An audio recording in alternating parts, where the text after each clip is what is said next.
I am working on a 1972 D18. For reasons which have never been fully explained, throughout the 1970s, Martin put their bridges, and therefore their saddles, in the wrong place.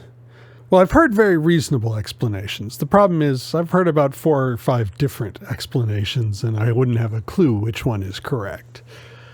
But the bridges are typically approximately a 1/16 of an inch too close to the neck, which means that as you play it further up the neck, the pitch will be too sharp. This wouldn't be so bad if it was even across the strings, but it is not. So, for customers who want to play up the neck, we need to move the saddle. There are 2 common ways to do this.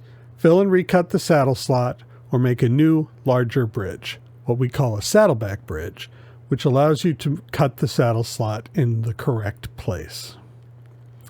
Both of these methods have benefits and problems. Filling and recutting the saddle slot maintains the most original look, and if the bridge is solidly glued to the top, it avoids any risk of damage to the top.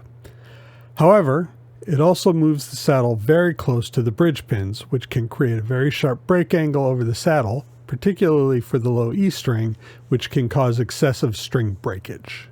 A saddleback bridge, on the other hand, avoids the break angle issue, but looks a little off to anyone with an experienced eye.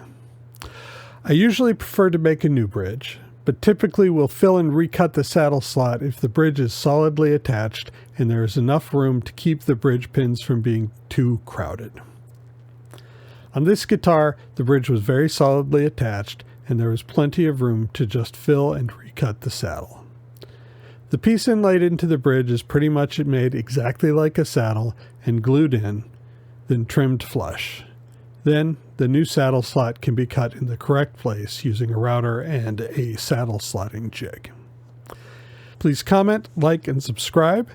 Remember, we have t-shirts on the website and same-day setups on Saturdays. Thank you very much for watching, and enjoy your guitar.